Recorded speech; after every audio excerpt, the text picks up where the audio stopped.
आज का क्वेश्चन एक हिस्ट्री एक्सप्लेनेशन वाला है। हमें 3 टॉपिक्स को डिटेल में समझाना है और उनके बीच का कनेक्शन भी क्लियर करना है। चलो पहले प्लान बना लेते हैं। अगर आप इन्हें अलग अलग एक्सप्लेन करोगे और फिर लिंक नहीं करोगे तो आंसर इनकम्प्लीट लगेगा। इसलिए हम फ्लो रखेंगे, फर्स्ट वर्ल्ड वॉर का इम्पैक्ट, फिर खिलाफत मूवमेंट, फिर नॉन कोऑपरेशन और एंड में वाई दे आर कनेक्टेड। सबसे पहले फर्स्ट वर्ल्ड वॉर। पॉइंट ये नहीं है कि यूरोप में कौन जीता, पॉइंट ये है कि इंडिया पर उस वॉर का डायरेक्ट इफेक्ट क्या पड़ा। वॉर में ब्रिटेन को रिसोर्सेज चाहिए थे और इंडिया ब्रिटिश रूल के अंडर था, तो इंडिया से मनी, सोल्जर्स और सप्लाईज लिए गए। इससे इंडियन सोसाइटी और इकोनॉमी पर प्रेशर बढ़ा। यहाँ आप 3 to 4 स्ट्रॉन्ग इफेक्ट्स लिख सकते हैं। 1. Large recruitment, Indian soldiers Europe और मिडिल ईस्ट में लड़ा। 2. वॉर स्पेंडिंग के लिए टैक्सेस और प्राइसेस बढ़े, इन्फ्लेशन हुई, कॉमन पीपल का लाइफ हार्ड हो गया। 3. ब्रिटिश ने वॉर टाइम रिस्ट्रिक्शंस और स्ट्रिक्ट लॉज यूज किए, जैसे पॉलिटिकल फ्रीडम और श्रिंक हुई, और इसी बैकग्राउंड में पब्लिक एंगर ग्रो होता है। अब खिलाफत मूवमेंट पे आते हैं।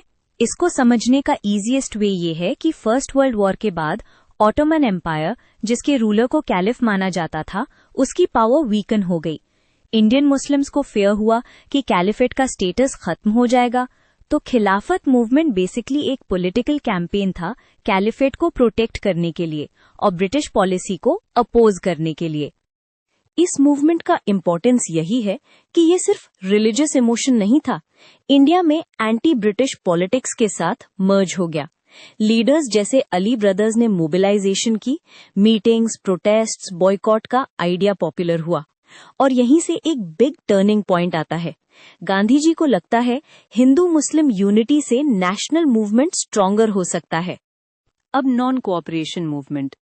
इसका कोर आइडिया सिंपल है, ब्रिटिश रूल तब तक स्ट्रांग है जब तक इंडियंस कोऑपरेट करते हैं। Jobs, titles, schools, courts, foreign goods. Gandhi ji ने सोचा अगर नॉन वायलेंट वे में कोऑपरेशन विड्रॉ कर दिया तो ब्रिटिश एडमिनिस्ट्रेशन मॉरली और प्रैक्टिकली वीक हो जाएगी। यही रीजन है कि मूवमेंट बॉयकॉट बेस्ड था, वायलेंस बेस्ड नहीं। मेथड्स को आप क्रिस्प लिखो। गवर्नमेंट टाइटल्स का रिनाउंसिएशन, ब्रिटिश स्कूल्स कॉलेजेस का बॉयकॉट, लॉ कोर्ट्स का बॉयकॉट, फॉरेन क्लॉथ का बॉयकॉट एंड प्रमोशन ऑफ स्वदेशी एंड चरखा। इसमें स्टूडेंट पार्टिसिपेशन और वर्कर पेजेंट इन्वॉल्वमेंट भी बढ़ा, मतलब पॉलिटिक्स एलीट रूम से निकलकर मासेस तक गई।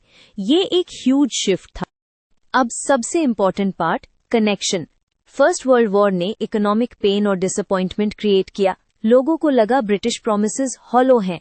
वॉर के बाद इंटरनेशनल सेटलमेंट ने खिलाफत इशू को ट्रिगर किया, जिससे इंडियन मुस्लिम्स पॉलिटिकली एक्टिव हुए।